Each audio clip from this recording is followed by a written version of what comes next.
Bonjour à tous, me revoici dans un champ de tournesol et comme vous pouvez le voir, ils ont bien évolué, ils sont maintenant à pleine floraison.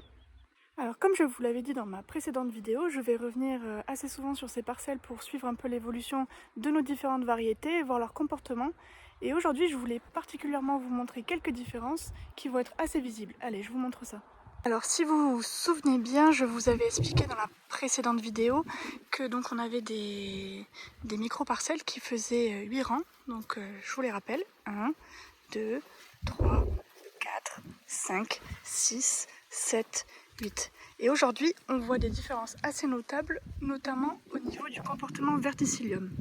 Alors là, on est sur une variété qui est à peu près saine. Et je vais vous montrer rapidement à quoi ça ressemble quand c'est beaucoup plus attaqué. Alors voilà, ça y est, on change de variété.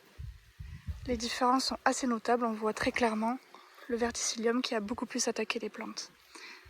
À cette date, on observe aussi pas mal de différences au niveau des floraisons. On peut voir les floraisons qui sont plus précoces ou plus tardives. Donc là, on a une variété qui est pratiquement totalement en fleurs.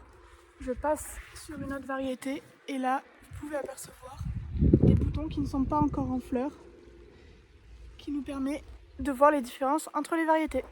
Un autre élément caractéristique que l'on peut observer, c'est la taille des plantes. Celle-là est assez grande, elle fait ma taille. D'autres vont être beaucoup plus petites, comme vous pouvez le voir ici.